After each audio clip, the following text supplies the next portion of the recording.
devotees, all glories to assembled devotees, all glories to assembled devotees, all glories to Sri Guru and Gauranga. Hare Krishna. Om Namo Bhagavate Vasudevaya. Om Namo Bhagavate Vasudevaya. Om Namo Bhagavate Vasudevaya. ग्रंथराज Shrimad Bhagavatam चौथा स्कंध अध्याय 20। अध्याय का नाम है महाराज पृथु के यज्ञ स्थल में भगवान श्री विष्णु का प्राकट्य और श्लोक संख्या 7। मेरे पीछे बोले एक शुद्ध स्वयं ज्योति निर्गुणो सगुणाश्रय सर्वगो नामृतः साक्षी निरात्मात्मात्मना परः एकः शुद्धः स्वयं ज्योति निर्गुणो सगुणाश्रयः सर्वगो नामृतः साक्षी निरात्मात्मात्मना परः एकः शुद्धः स्वयं ज्योति निर्गुणो सगुणाश्रयः सर्वगो नामृतः साक्षी निरात्मात्मात्मना परः। बोलिए एका शुद्धा स्वयं ज्योति निर्गुणो सगुणाश्रय सर्वगुणानामृता साक्षी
आत्मना परा। वैष्णव देवी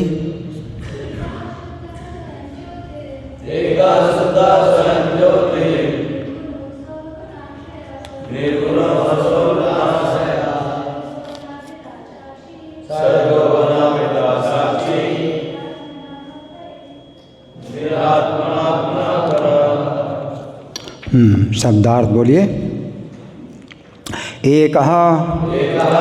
एक शुद्ध शुद्ध स्वयं स्वयं ज्योति तेजोमय निर्गुण भौतिक उपाधियों से रहित असौ वह गुण आश्रय उत्तम गुणों का आगार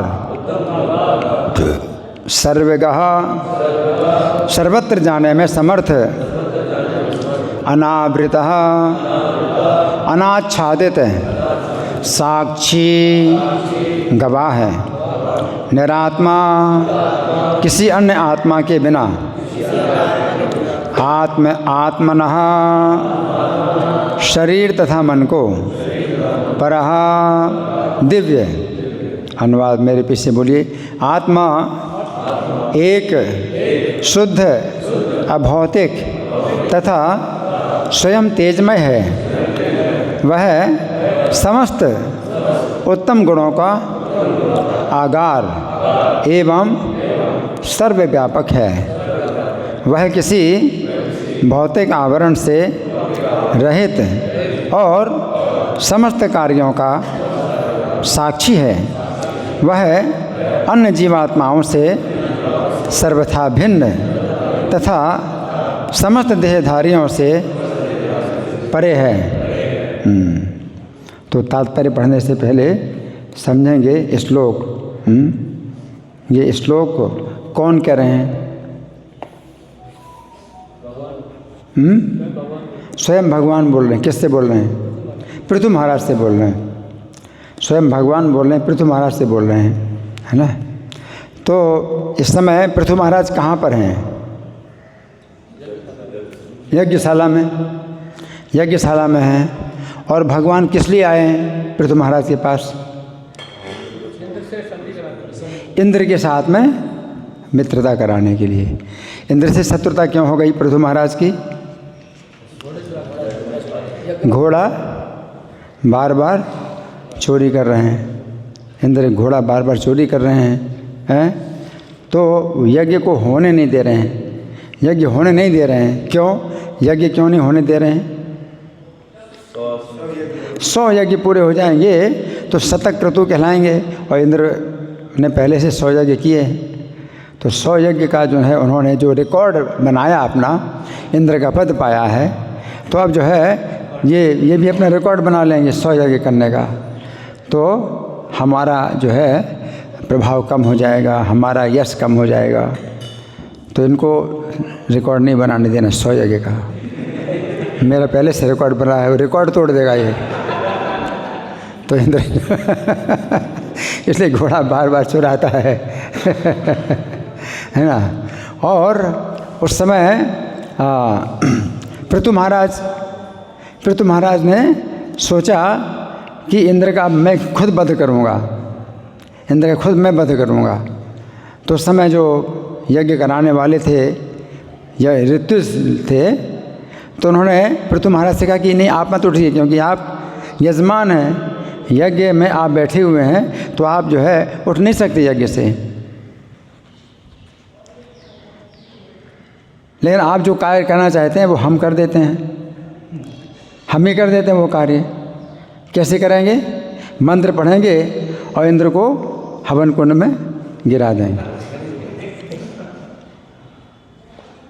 है ना। तो पृथु महाराज ने आज्ञा दे दी, ठीक है ऐसा करो। तो उस समय जो है फिर ब्रह्मा जी आए और ब्रह्मा जी ने फिर शांत किया कि नहीं ऐसा मत करो। ब्रह्मा जी और पृथु महाराज ने ब्रह्मा जी की बात मान ली, है ना। अब जो है भगवान इंद्र के साथ में आए हैं और इंद्र के साथ उनकी मित्रता कराने के लिए आए हैं। और भगवान जो है उपदेश दे रहे हैं पृथु महाराज को। तो पृथु महाराज को जो उपदेश दे रहे हैं भगवान, वास्तव में वो उपदेश उनके लिए नहीं है।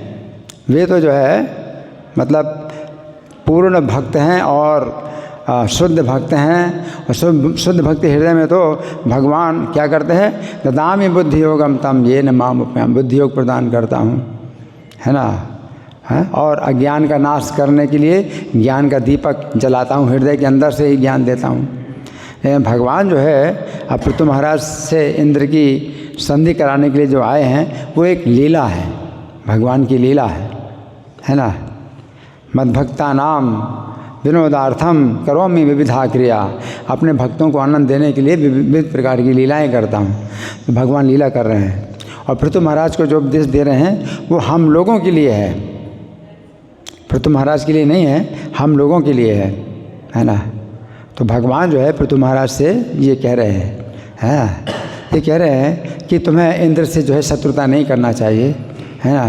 क्योंकि शत्रुता तो हम लोग इस भौतिक संसार में किसी से करते हैं तो अपने को जो है शरीर मान करके, देहात्म बुद्धि होने के कारण हम शत्रुता करते हैं, है ना। और तुम तो देहात्म बुद्धि से ऊपर हो, है ना। और तुम तो जो है अंदर से परमात्मा का भी जो है गाइडेंस पा रहे हो।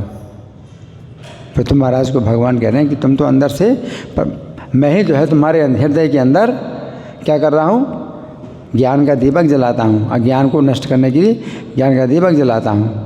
तो वो भगवान जो अंदर परमात्मा के रूप में है, तो उनका वर्णन भगवान कर रहे हैं।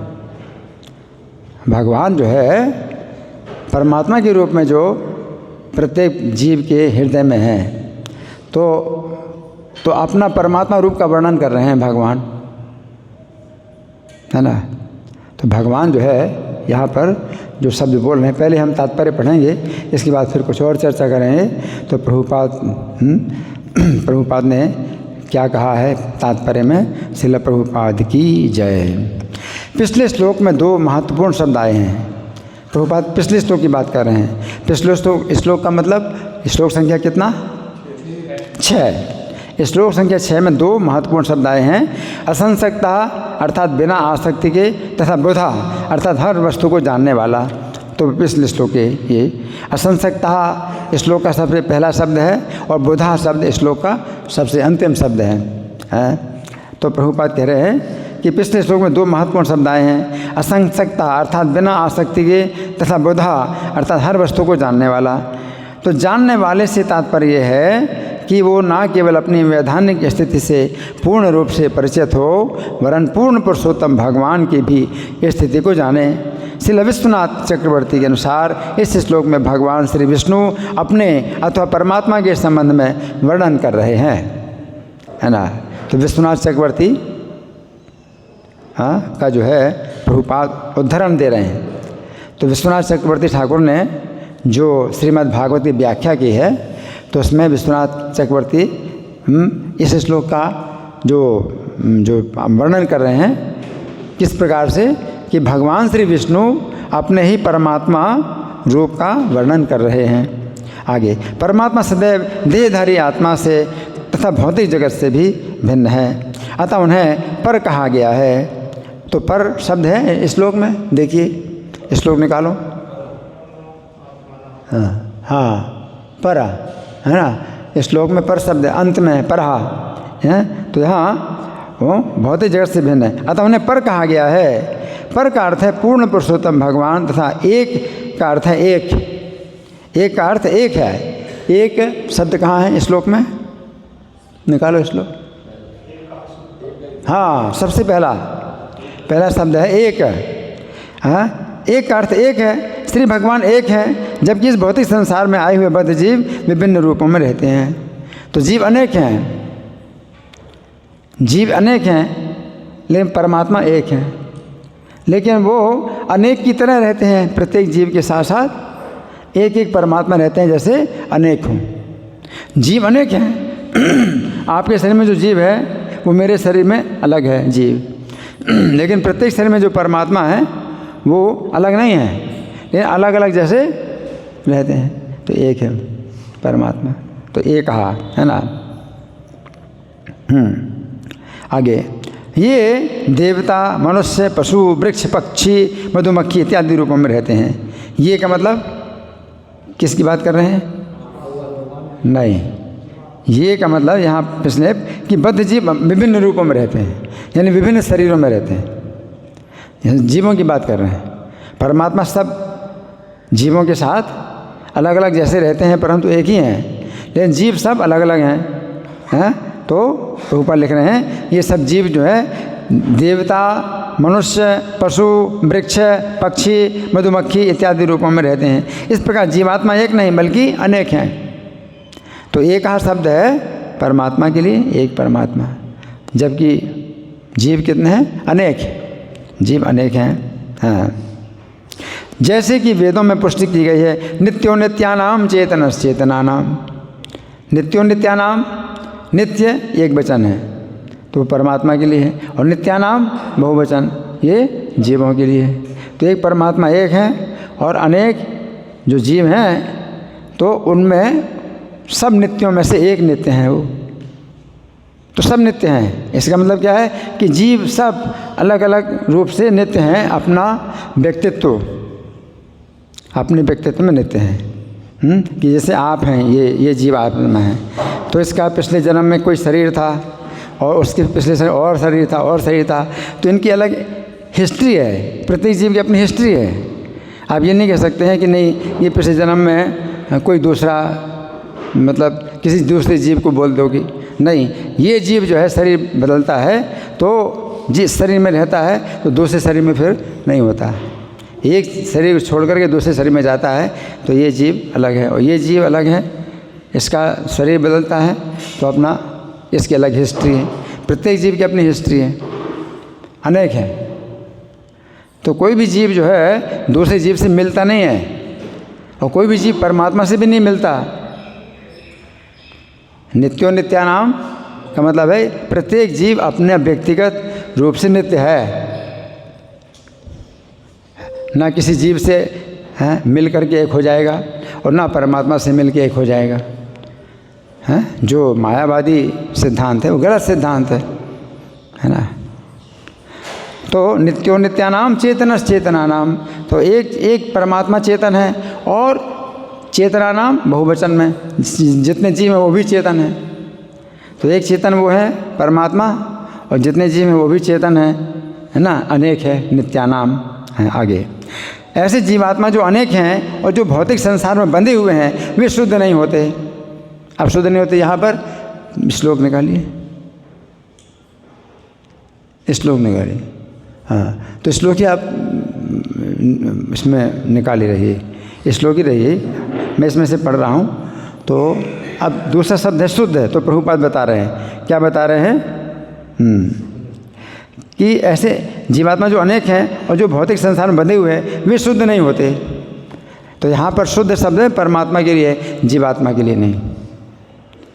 वे शुद्ध नहीं होते। क्यों शुद्ध नहीं होते? क्योंकि ये क्या है, भौतिक संसार में बंधे हुए हैं और गुणों के द्वारा, 3 गुणों के द्वारा बंधे हुए हैं, है ना। तो वो शुद्ध हैं, परमात्मा शुद्ध हैं, जीवात्मा के साथ रहते हैं लेकिन वो बंधे हुए नहीं हैं जीवात्मा की तरह, और जीवात्मा बंधा है शरीर के अंदर, तो शुद्ध हैं वो।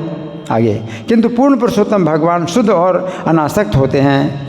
भौतिक देह से ढके होने के कारण जीवात्मा स्वयं तेजोमय नहीं होते।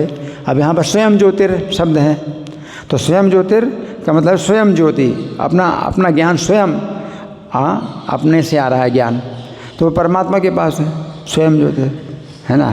तो यहाँ पर प्रभुपाद लिख रहे हैं कि जीवात्मा स्वयं तेजमय नहीं होते जबकि परमात्मा स्वयं तेजमय होते हैं। तो परमात्मा के पास स्वयं तेज है, उन्हें किसी से ज्ञान प्राप्त करने की जरूरत नहीं है, उन्हें ज्ञान अपने आप से ही आ रहा है। जबकि जीवात्मा को अगर प्रकाश प्राप्त करना है, तेज प्राप्त करना है, तो हमें शास्त्र से ज्ञान लेना पड़ता है, साधु से, आचार्य से ज्ञान लेना पड़ता है। स्वयं से ज्ञान नहीं आता जीवात्मा को, है ना। तो स्वयं ज्योतिर, तो इसमें बताया है। आगे जीवात्मा भौतिक प्रकृति के गुणों से दूषित होने के कारण सगुण कहलाते हैं, जबकि परमात्मा भौतिक गुणों से पर निर्भर न होने के कारण निर्गुण कहलाते हैं। अब अगला शब्द क्या है, स्वयं ज्योतिर के बाद निर्गुण, निर्गुण, तो परमात्मा निर्गुण है ना। तो यहाँ प्रभुपाद बताते हैं कि जीवात्मा सगुण है। सगुण का मतलब भौतिक प्रकृति के गुणों से दूषित हैं, तो गुणों के सहित हैं, गुणों से बंधे हैं, है ना। और परमात्मा निर्गुण है, भौतिक प्रकृति भौतिक गुणों से बंधे हुए नहीं है, निर्गुण है वो। तो ये निर्गुण का परमात्मा के लिए है। आगे भौतिक प्रकृति के गुणों से दूषित होने के कारण जीवात्मा गुणाश्रित हैं, जबकि पूर्ण पुरुषोत्तम भगवान गुणाश्रय हैं। अब गुणाश्रय बताया गया है, गुणों के आश्रय हैं, यानी गुणों पर नियंत्रण करने वाले। तो परमात्मा है 3 गुणों पर नियंत्रण करने वाले हैं, गुणों के आश्रय हैं, जबकि जीवात्मा गुणों से बंधा है, गुण से आश्रित है, अंतर है। तो गुणाश्रय जो है, ये गुण का मतलब 3 गुण, तो 3 गुणों का आश्रय परमात्मा है, परमात्मा के नियंत्रण में 3 गुण हैं और जीवात्मा गुणों के आश्रित है, गुणाश्रित है। तो यहाँ पर गुणाश्रय है। आगे बद्ध जीव की दृष्टि भौतिक कलम से ढकी रहती है, अतः वो अपने कर्मों के कारण को, अपने विगत जीवन को नहीं देख सकता, किंतु श्री भगवान भौतिक देह से प्रच्छन्न न होने के कारण जीवात्मा के समस्त कार्यों के साक्षी हैं। अब वो जो है साक्षी शब्द प्रभुपाद ने मतलब जो दे दिया है, तो इसमें कुछ और भी बातें हैं। गुणाश्रय हो गया। बद्ध जीव की दृष्टि भौतिक कलमा से ढकी रहती है, अतः वो अपने कर्मों के कारण को, अपने विगत जीवन को नहीं देख सकता। तो यहाँ पर अनावृता, सर्वगो का मतलब है कि प्रत्येक देह में जीवात्मा भी सर्वगतः कहा जाता है जीवात्मा को, और परमात्मा को सर्वगतः।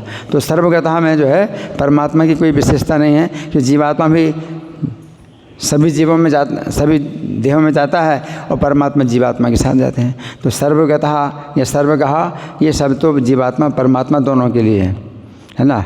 लेकिन इसके बाद अनावृतः, अनावृतः का मतलब क्या है कि वो ढके नहीं हैं। तो यहाँ पर ऊपर लिख रहे हैं कि बद्ध जीव की दृष्टि भौतिक कलम से ढकी रहती है, अतः वो अपने कर्मों के कारण को नहीं देख सकता और अपने विगत जीवन को नहीं देख सकता क्योंकि ढका हुआ है। तो जो जीवात्मा है, हाँ, वो इस समय जो कर्म कर रहा है उसका कारण नहीं समझ सकता कि पहले उसने क्या इच्छाएं की थी, अभी वो ये कर्म कर रहा है ना। और पिछले जीवन को भी नहीं देख सकता क्यों ढका हुआ है जीवात्मा। और अनावृता, परमात्मा की अनावृता, परमात्मा नहीं ढके हैं, परमात्मा नहीं ढके हैं, तो वो जानते हैं जीवात्मा के सब कर्मों को जानते हैं, सब पिछले जीवन को, पिछले से जितने भी जन्म लिए परमात्मा, क्योंकि परमात्मा अनावृत है। अनावृत का मतलब ढके नहीं है ना, अनावृत है।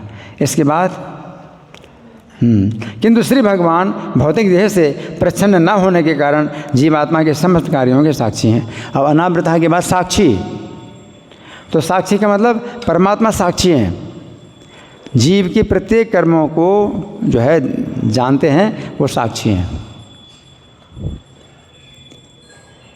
जबकि जीवात्मा नहीं जानता कुछ भी कि मैंने कौन सा कर्म किया था कि मुझे ये फल भोगना पड़ रहा है। मालूम चलते चलते पैर टूट जाए, कुछ है ना, सिर में चोट लग जाए, कुछ हो जाए, तो हम तो नहीं जानते कि पिछला हमने कौन सा कर्म किया था कि ये अभी सिर में चोट लग गई है या हाथ में चोट लग गई, कट गया, फट गया शरीर, तो हमें कुछ पता नहीं चलता। लेकिन परमात्मा साक्षी हैं, परमात्मा जानते हैं कि कौन सा कर्म हमने पहले किया था, उस कर्म के कारण हमें ये फल भोगना पड़ रहा है। या कोई सुख सुविधा मिल रही है तो हम नहीं जानते कि पिछले कौन सा कर्म, हमारे पिछले जीवन में कौन सा कर्म था, हमें इस जीवन में सुख सुविधा मिल रही है। लेकिन साक्षी हैं परमात्मा, है ना।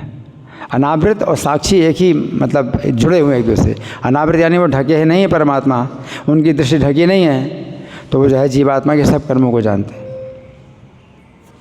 और जीवात्मा की दृष्टि ढकी हुई है, इसलिए जीवात्मा साक्षी नहीं है। कोई भी जीवात्मा जो है अपने कर्मों का साक्षी नहीं है, उसे कुछ भी पता नहीं है कि उसने कौन कौन से कर्म किए, अच्छे बुरे क्या किए, उनके अनुसार उसको अब ये फल मिल रहे हैं, अच्छे बुरे फल मिल रहे हैं। तो साक्षी परमात्मा। आगे किंतु जीवात्मा तथा परमात्मा दोनों ही आत्मा हैं, वे गुण में समान हैं, किंतु वे कई प्रकार से भिन्न हैं। विशेषतः 6 ऐश्वर्यों के संबंध में जो पूर्ण पुरुषोत्तम भगवान में पूर्ण रूप से विद्यमान है। तो भगवान जो है परमात्मा के रूप में भी क्या है, पूर्ण पुरुषोत्तम। 6 ऐश्वर्यों से भगवान जो है 6 ऐश्वर्यों से संपन्न है ना। 6 ऐश्वर्य क्या है, संपूर्ण धन, संपूर्ण बल, संपूर्ण ज्ञान, संपूर्ण वैराग्य, संपूर्ण यश और संपूर्ण सौंदर्य, है ना। तो यहाँ प्रभुपाद ये लिख रहे हैं कि 6 ऐश्वर्यों में जो है जीवात्मा के पास ये 6 ऐश्वर्य नहीं है और परमात्मा के पास ये है। आगे पूर्ण ज्ञान का अर्थ ये होता है कि जीवात्मा अपनी तथा परमेश्वर की स्थिति को जाने, यही पूर्ण ज्ञान है। तो पूर्ण ज्ञान मतलब जो बुधा, पिछले श्लोक में बुधा बताया गया ना, बुधा। तो कोई जीवात्मा अगर बुद्धिमान हो जाए तो फिर वो जो है परमात्मा की स्थिति को समझ सकता है कि परमात्मा की स्थिति ऐसी है और मेरी स्थिति बिल्कुल उल्टी है। तो परमात्मा और जीवात्मा में अंतर के लिए ये श्लोक जो है मतलब बोले गए हैं। तो यहाँ पर प्रभुपाद का तात्पर्य समाप्त हुआ। अब हम फिर से इस श्लोक को जो है विचार करेंगे, है ना। तो इसमें ये बताया गया है कि एक है ना, एक है जीवात्मा, एक है है। तो हमने इसकी चर्चा कर दी कि क्षमा करें, जीवात्मा नहीं परमात्मा, परमात्मा एक है ना। अविभक्तम च भूतेषु विभक्तम एव च स्थितम, कि प्रत्येक जीव के साथ में एक एक परमात्मा विभक्त जैसे रहते हैं परंतु विभक्त नहीं है ना। तो वो एक है ना, एका, जबकि जीवात्माएं अनेक है ना। तो एक है। फिर दूसरा है शुद्ध है, तो परमात्मा शुद्ध है। तो कैसे शुद्ध है? उनकी चेतना शुद्ध है, पूरी तरह से चेतना शुद्ध है, और जीवात्मा की चेतना अशुद्ध है ना। जीवात्मा की चेतना अशुद्ध है, 3 गुणों में जो है वो उसकी चेतना दूषित है ना। तो इसलिए जीवात्मा अशुद्ध है। फिर तीसरा शब्द है स्वयं ज्योतिर। इस श्लोक में क्या है? हाँ, स्वयं ज्योति है ना। तो स्वयं ज्योति का मतलब है कि परमात्मा में स्वयं ज्योति, स्वयं से ही ज्ञान आ रहा है, प्रकाश, स्वयं से ही प्रकाश उनको प्राप्त हो रहा है, ज्ञान। तबकि जीवात्मा को जो है जड़ है, जड़ माने तो बिल्कुल मतलब, क्योंकि जड़ मूर्ख है, उसे कुछ भी मतलब ज्ञान नहीं प्राप्त होता है। शास्त्र से, साधु से, आचार्यों से ज्ञान हासिल करना पड़ता है जीवात्मा को, और स्वतः अपने आप ज्ञान नहीं है। माया मुग्ध जीवेर नाही स्वतः कृष्ण ज्ञान है ना। तो स्वयं ज्योति या स्वयं प्रकाश ये परमात्मा है, लेकिन माया मुग्ध जीवेर नाही, हाँ, माया मुग्ध जीवेर नाही स्वतः कृष्ण ज्ञान है। जीवेर कृपाय कैला कृष्ण वेद पुराण है ना। तो माया मुग्ध जीव को जो है स्वतः ज्ञान नहीं हो सकता है ना। चाहे कोई कितनी भी तपस्या कर ले, कुछ भी हासिल कर ले, सिद्धियां प्राप्त कर ले, लेकिन स्वतः कृष्ण ज्ञान नहीं होगा। उसको वेद पुराण यानी शास्त्र हैं उनसे ज्ञान लेना पड़ेगा, और साधु और आचार्यों से ज्ञान लेना पड़ेगा है ना। तो इसलिए स्वयं ज्योति परमात्मा के लिए है। ये तीसरा शब्द है। फिर चौथा शब्द क्या है? निर्गुण है ना।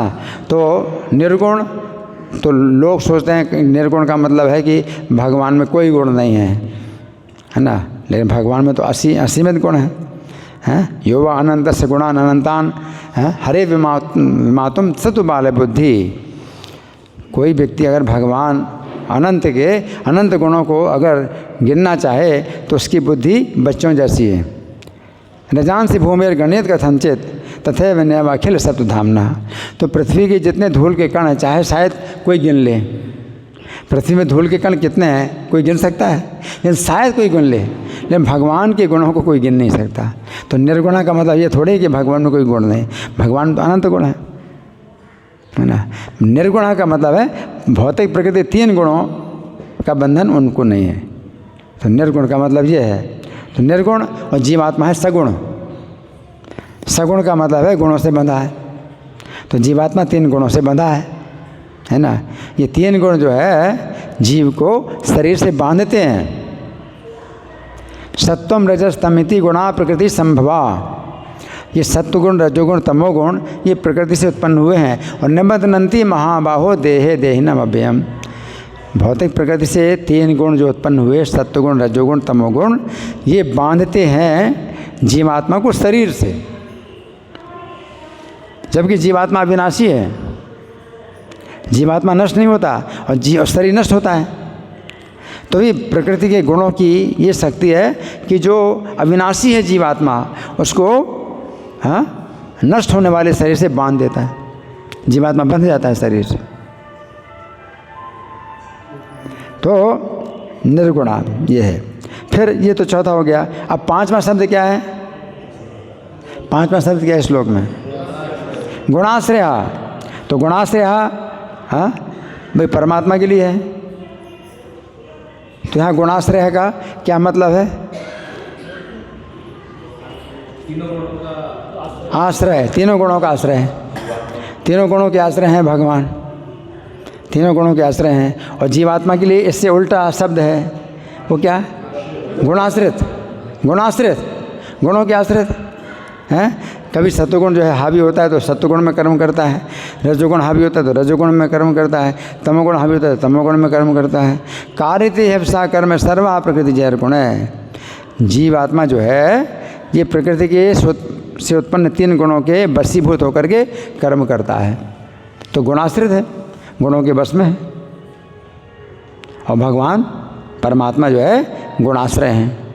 जैसे कहा जाता है गुणाधीन, जीवात्मा गुणाधीन है और परमात्मा गुणाधीश है ना। कोई जीवात्मा अगर भक्ति के द्वारा गुणों से मुक्त हो जाता है तो गुणातीत कहा जाता है, गुणातीत है ना। तो भगवान गुणाधीश हैं और कोई भक्त होते, शुद्ध भक्त गुणातीत होते हैं और बाकी जितने जीव हैं वो गुणाधीन हैं। तो 3 शब्द हो गए, गुणाधीन, गुणातीत और गुणाधीश।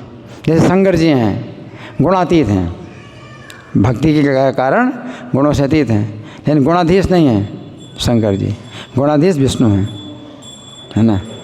तो गुणाश्रय का मतलब ये। और दूसरा गुणाश्रय का अर्थ ये भी हो सकता है कि भगवान अनंत गुणों के आश्रय हैं, भगवान अनंत गुणों के आश्रय हैं। जैसे सौंदर्य है, भगवान के अंदर अनंत सौंदर्य है और उनके अंदर ज्ञान है, अनंत ज्ञान है, उनके अंदर बल है, अनंत बल है ना। करुणा है, करुणा के सागर हैं भगवान। तो प्रत्येक गुण के भगवान क्या है, समुद्र। तो गुणाश्रय का ये भी अर्थ किया जा सकता है। तो ये 5वां है गुणाश्रय। इसके बाद छठा क्या है, सर्वगहा है। तो सर्वगहा का मतलब क्या हुआ, हर जगह जाते हैं, सर्वगहा या सर्वगतः भी कहते हैं, सर्वगतः है ना। तो परमात्मा जीवात्मा के साथ जाते हैं, एक शरीर को छोड़ के दूसरे शरीर में जाते हैं, है ना। तो सर्वगतः अगर कहें तो जीवात्मा के लिए भी है ये शब्द और परमात्मा के लिए भी है सर्वगतः है। हम जीवात्मा इस भौतिक संसार में सभी योनियों में जा चुके हैं। पेड़ 20 लाख प्रकार के पेड़ पौधे हैं, उसमें भी हम जा चुके हैं। 11 लाख प्रकार के कीड़े हैं, उनकी योनियों में भी हम जा चुके हैं। हम सब योनियों में जा चुके हैं भ्रमण कर। तो बहुत कष्ट भोगा, हम सभी जीवों ने बहुत कष्ट भोगे हैं, है ना, सभी योनियों में जा चुके हैं। तो इसलिए हम को कहा जाता है सर्वगतः। गत माने जा चुका, सर्व माने सभी योनियों में। और परमात्मा भी जा चुके हैं, लेकिन वे जो है कैसे है, स्वयं ज्योतिर है, निर्गुण है। जीवात्मा के साथ जरूर रहते हैं लेकिन शरीर से नहीं बंधे हैं और उनको कोई अज्ञान नहीं होता। और जीवात्मा को जो है जिस शरीर में जाता है उसी शरीर का अज्ञान उसके हो जाता है। तो सर्वगतः परमात्मा भी हैं, जीवात्मा के साथ हैं। ये 6वां है सर्वगतः है। फिर 7वां क्या है अगला, अनावृतः। अनावृतः तो जीवात्मा जो है शरीर से आवृत है, ढका है, शरीर से ढका है ना। लेकिन भगवान परमात्मा के रूप में शरीर से ढके नहीं हैं, शरीर के अंदर है, हृदय के अंदर हैं भगवान, लेकिन हृदय के बाहर, शरीर के बाहर और अंदर सब कुछ जानते हैं। बहिरंतस्य भूतानाम अचरम चरम एवचा, सब जीवों के अंदर भी है बाहर भी, तो जानते सब कुछ हैं। तो ढके नहीं हैं, जबकि जीवात्मा शरीर से ढका है अनावृता, है ना। फिर 8वां शब्द है, इसके आगे क्या है, साक्षी, है ना। तो वे साक्षी हैं, जबकि जीवात्मा साक्षी नहीं, है ना। तो परमात्मा के अध्यक्षता में जीव को शरीर मिलता है और परमात्मा सब कर्मों के साक्षी हैं। और प्रकृति जो है उनको शरीर, जीवों को शरीर प्रदान करती है। तो परमात्मा के निर्देशन में कि किस जीव का कैसे कैसे कर्म और कैसी कैसी इच्छाएं थीं, कर्म और इच्छाओं के अनुसार जीव को शरीर भौतिक प्रकृति देती है। तो साक्षी वही है, परमात्मा है, और भौतिक प्रकृति जो है ये वर्कर है, शरीर प्रदान करने वाली प्रकृति। मया अध्यक्षेण प्रकृति सुयते चराचर, मेरी अध्यक्षता में प्रकृति चराचर शरीर बनाती है, जीवात्मा का शरीर बनाती है। अब किस जीवात्मा का कैसा शरीर बनना है, मनुष्य के शरीर में भी कितने अंतर होते हैं। किसी का शरीर काला है, किसी का गोरा है और किसी के शरीर में जन्म से ही जो है खराब होता है शरीर है, कभी पेट खराब है या पेट मोटा है, कभी पेट में कुछ निकला हुआ है बड़ा भारी, है ना। तो कई तरह के बेढंगे शरीर भी बनते हैं। तो ये जो है परमात्मा की अध्यक्षता में प्रकृति जो है शरीर, जीवात्मा के शरीर बनाती है। साक्षी वो हैं। अब जीवात्मा को कुछ भी पता नहीं है। शरीर में कहीं पर यहाँ पर सफ़ेद दाग बन गया, इधर सफ़ेद दाग, इधर सफ़ेद दाग, तो कैसे है, उसे कुछ पता नहीं। ये साक्षी है परमात्मा, है ना। तो परमात्मा जानते हैं कि किस कारण से इसके शरीर में सफ़ेद दाग बने हैं, तो साक्षी हैं, साक्षी। और फिर नवा है। साक्षी की बात क्या है? नवा निरात्मा। निरात्मा, निरात्मा का मतलब क्या है कि परमात्मा जो है निरात्मा है, यानी उनके अंदर कोई आत्मा नहीं है। जबकि जीवात्मा क्या है? जीवात्मा शरीर के अंदर जीवात्मा है, शरीर के अंदर जीवात्मा है ना। तो परमात्मा ऐसे नहीं है कि उनके अंदर भी कोई आत्मा हो, उनके अंदर आत्मा शरीर एक ही है, इसलिए निरात्मा है। आप समझे? शरीर क्या है? सा आत्मा, सा आत्मा। शरीर है हमारा, हाँ, और अंदर जीवात्मा। तो जीवात्मा का जो है शरीर है, उसके अंदर आत्मा है ना। और परमात्मा, कोई कहे परमात्मा का भी ऐसी होगा, शरीर होगा, उनकी अंदर आत्मा होगी परमात्मा की, तो उनके अंदर नहीं है। उनके अंदर आत्मा अलग नहीं है, शरीर और आत्मा एक ही है, हैं? परमात्मा है।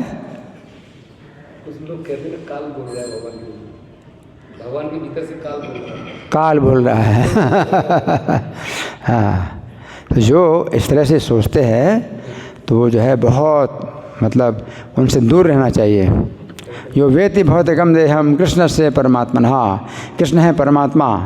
तो उनका भौतिक शरीर कोई मानता है, अगर उसको उनका भौतिक शरीर मानता है कि भौतिक शरीर है कृष्ण का और उनके अंदर आत्मा अलग है, कोई ऐसे मानता है, सर्वस्मात् बहिष्कार्य स्रोत स्मार्त विधानतः, तो उसको अपने सामाजिक कार्यक्रमों से और पारिवारिक कार्यक्रमों से बाहर निकाल देना चाहिए, उसको शामिल नहीं करना चाहिए। और मुखम तस्यावलोक्या भी सचल स्नान, और उसका मुंह देख करके भी वस्त्रों सहित स्नान करना चाहिए।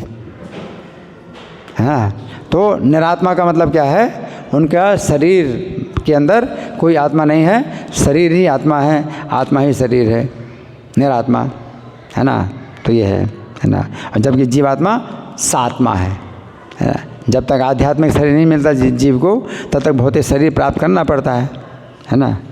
तो इस तरह से ये है। अब इसके बाद जो है ये 9 शब्द जो है विशेषताएं हैं परमात्मा की। इसके बाद निरात्मा के बाद फिर क्या है?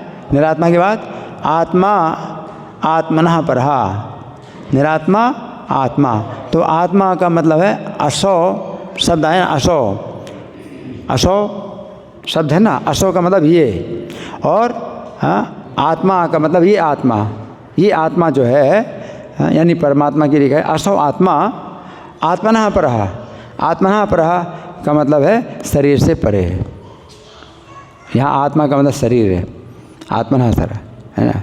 तो शरीर से परे है। तो प्रत्येक शरीर में जो है परमात्मा रहते हैं, लेकिन वे जो है शरीर से परे होते हैं, है ना। तो इस तरह से जो है भगवान जीव के अंदर अपनी जो परमात्मा के रूप में स्थिति है उसका वर्णन कर रहे हैं, है ना। लेकिन जो निर्विशेषवादी हैं, मायावादी हैं, ये कोई नहीं जानते इस बात को कि शरीर के अंदर 2 आत्माएं हैं।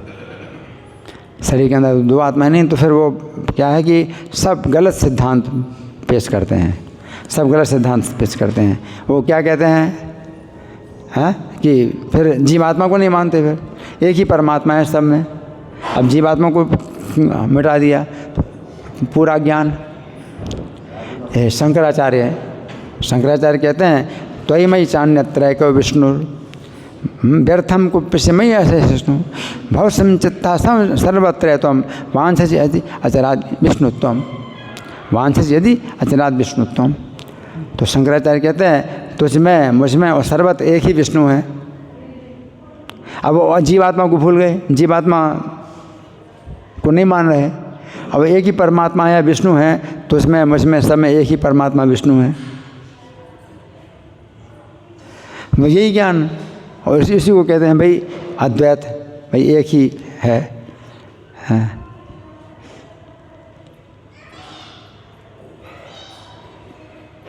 तो बहुत बड़ा ज्ञान है। वो कहते हैं कि त्वयि चान्यत्र को विष्णु, तुझमें मुझमें और अन्यत्र एक ही विष्णु है। तो वो तो है विष्णु, परमात्मा के रूप में एक है विष्णु। लेकिन जो जीवात्मा है, जो शरीर के अंदर जिसके कर्म के अनुसार उसको शरीर मिला है और शरीर से बंधा हुआ है जीवात्मा, और जीवात्मा बंधा है शरीर से, तो उसके ऊपर कृपा करने के कारण ही परमात्मा जीवात्मा के साथ मित्र के रूप में रह रहे हैं। तो जीवात्मा को मिटा दिया, जीवात्मा को ख़त्म कर दिया। एक ही परमात्मा है और जीवात्मा को मिटा दिया। तो शंकराचार्य कहते हैं कि त्वयि चान्यत्र को विष्णुर व्यर्थम को प्रसिमय्य सहिष्णु, कि मुझमें और तुझमें एक ही विष्णु है। हाँ, और व्यर्थम को प्रसि, लेकिन तुम सहन नहीं करते इस बात को, और व्यर्थ में मेरे ऊपर गुस्सा कर रहे हो। तो शंकराचार्य कहते हैं कि तुम इस बात को सहन नहीं कर पाते हो और व्यर्थ में मेरे ऊपर गुस्सा कर रहे हो। अब गुस्से वाली बात तो है ही है, गुस्से वाली बात तो है ही है कि आप विष्णु की तो बता रहे हैं, लेकिन शरीर जो बना है वो किसके कारण बना है? जीवात्मा के अपने कर्मों के कारण बना है। और जो साक्षी है वो परमात्मा, तो परमात्मा साक्षी होने के कारण प्रकृति ने उसको शरीर दिया है, तो जीवात्मा को शरीर दिया है। और परमात्मा जीवात्मा के साथ मित्र की तरह वो रह रहे हैं। तो उस जीवात्मा को आप मिटा करके आप जो है उसकी बात कर रहे हो, तो वही मैं हूँ। अब कितना बड़ा ज्ञान हो गया कि जो सब जीवों में एक ही परमात्मा है, वही मैं हूँ। तो कितना बड़ा ज्ञान हो गया, ये कितना बड़ा ज्ञान है। मैं इस शरीर से बंधा हूँ, मैं थोड़ी सबके शरीर में हूँ। फिर वो कहते हैं कि भाई मुझमें तुम में कोई भेद नहीं है। तो मध्वाचार्य कहते हैं कि भाई मायावादी, तुम जो कहते हो कि मुझमें तुम में कोई अंतर नहीं है, तो अपनी जेब में जितने पैसे रखे हो मुझे दे दो। समझ गए? मुझमें तुम में कोई अंतर नहीं है, मतलब एक परमात्मा मुझमें है, तुम में है, और मैं वही परमात्मा हूँ। तो तुम भी परमात्मा, मैं भी परमात्मा, एक ही हैं। तो मध्वाचार्य क्या कहते हैं कि अपने आपकी जेब में जितने पैसे रखे हैं वो मुझे दे दो, क्योंकि मुझमें तुम में कोई अंतर नहीं है। तो उनका ज्ञान व्यवहारिक नहीं है ना। तो बहुत बुरी तरह से खंडन किया मध्वाचार्य ने, है ना, अद्वैतवाद। इसलिए मध्वाचार्य ने सीधा विरोध में द्वैतवाद की स्थापना की। द्वैत, दो, प्रत्येक शरीर में दो आत्माएं हैं, प्रत्येक शरीर में दो आत्माएं हैं। तो किसी के अंदर ये अज्ञान है कि परमात्मा को नहीं मानते, जीवात्मा है प्रत्येक शरीर में, जीवात्मा है, वो भी अज्ञान है। और कोई जो है जीवात्मा को नहीं मानते, प्रत्येक शरीर में परमात्मा है, वो एक ही है और मैं ही वो हूँ, तो वो भी अज्ञान है। लेकिन जो वैष्णव सिद्धांत है वो क्या है? प्रत्येक शरीर में दो आत्माएं हैं। तो उस शरीर में एक विशेष आत्मा जो है उसके कर्मों के और इच्छाओं के कारण उसको शरीर प्राप्त हुआ है, उसके कारण उस लिए, और परमात्मा उसके साथ मित्र की तरह है। तो प्रत्येक जीवात्मा के साथ मित्र की तरह परमात्मा है ना। तो ये जो है मतलब सही जो है दृष्टि है। द्वास परना सहजा सखाया समान वृक्षम परिशस हो जाते, कि जैसे एक वृक्ष में जो है एक घोंसला और दो पक्षी रहे, एक ही घोंसले में दो पक्षी रहें। एक ही वृक्ष में एक ही घोंसला है और दो पक्षी रहते हैं एक ही घोंसला में। उसी प्रकार से प्रत्येक शरीर में एक ही घोंसला है यानी हृदय है, और उस हृदय में दो पक्षी रहते हैं यानी दो आत्माएं रहती हैं।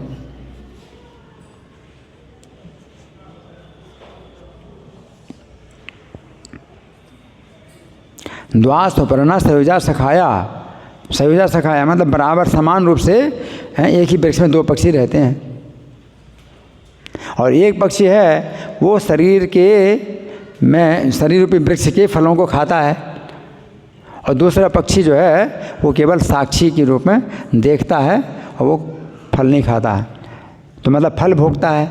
जीवात्मा शरीर रूपी वृक्ष में आया है और इसमें जो कर्मों के फल जो पैदा होते हैं वो भोगता है, सुख दुख रूपी फल भोगता है।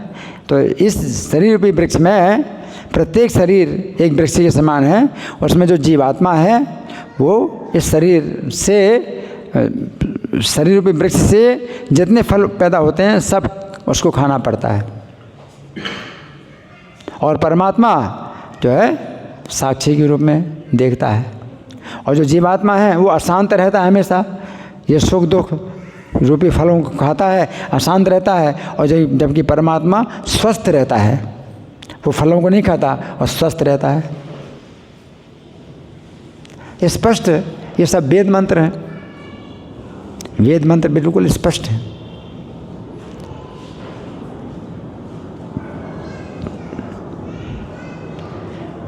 तो इस तरह से जो है वो थोड़ी सी गलती करने से कितना बड़ी गलती होती, कितनी बड़ी गलती होती है और कितना बड़ा अपराध होता है।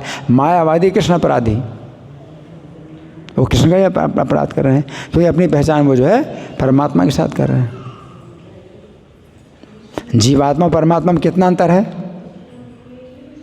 हाँ ठीक है, दोनों चेतन है, दोनों चेतन है, लेकिन जीवात्मा की चेतना अपने शरीर तक ही सीमित है, और जबकि परमात्मा की चेतना सभी शरीरों में है। परमात्मा सभी शरीरों में जानते हैं कि किस शरीर में क्या रोग हो रहा है और क्या कार्य हो रहे हैं। परमात्मा तो कितना अंतर है जीवात्मा परमात्मा में? जुगनू और सूर्य, जुगनू और सूर्य में कितना अंतर है? और आप जुगनू को सूर्य बता दें, जुगनू को सूर्य बताएं तो कितना बड़ा अपराध है, कितना अज्ञान है। तो ये मायावाद जो है बहुत अज्ञान, बहुत बड़ा ज्ञान है। और जब तक आप खंडन नहीं करते मायावाद का, तो आप वैष्णव नहीं बन सकते कि आप कहेंगे भाई हम तो निंदा नहीं करते। ये निंदा की बात है, क्योंकि भगवान अपने को आप जो है भगवान समझ रहे हैं, परमात्मा समझ रहे हैं, तो कितनी जो है अपराध है, कितना बड़ा अपराध हो रहा है।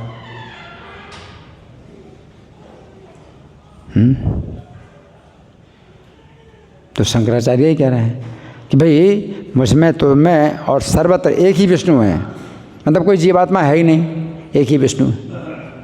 और व्यर्थम कुप्यस्मै विष्णु। फिर ये भी कहते हैं कि तुम सहन नहीं कर पा रहे हो तो मेरे ऊपर गुस्सा हो रहे हो। तो अगर तुम विष्णुत्व पाना चाहते हो तो समचित्त हो जाओ, सब जगह समानचित हो जाओ, तो बड़ी जल्दी तुमको विष्णुत्व प्राप्त हो जाएगा। यानी विष्णु की जो भावना है प्राप्त हो जाएगी कि आप ही जो है वो हैं सुप्रीम। भाव समचित्ता सर्वत्र, सर्वत्र समानचित हो जाओ तो जल्दी ही विष्णुत्व प्राप्त हो कर लोगे।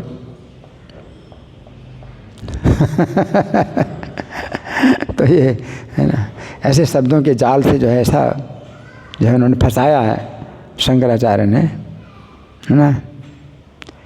इसलिए शिव जी स्वयं पार्वती से कहते हैं मायावादम असत शास्त्रम प्रच्छन्नम बोधम उच्यते, कि जो मायावाद है असत सिद्धांत है, मया विहिता देवी, मैंने ही इसको जो है फैलाया है।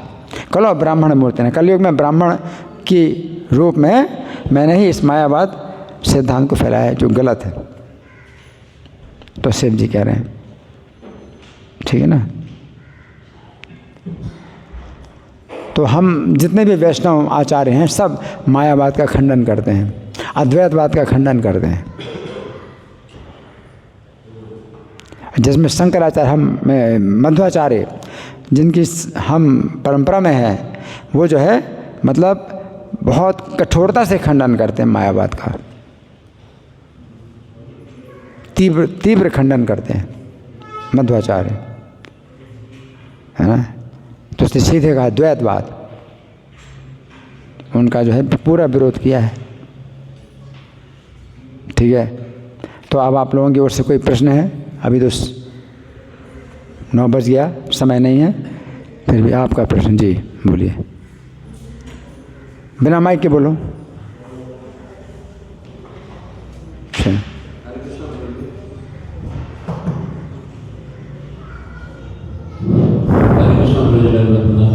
प्रभु जी ये भक्ति का जो है हर संप्रदाय में अलग अलग मत है, कोई भी यूनिवर्सल नहीं है। हर संप्रदाय कहते हैं इस तरह से करनी चाहिए, उस तरह से करनी चाहिए। तो ठीक।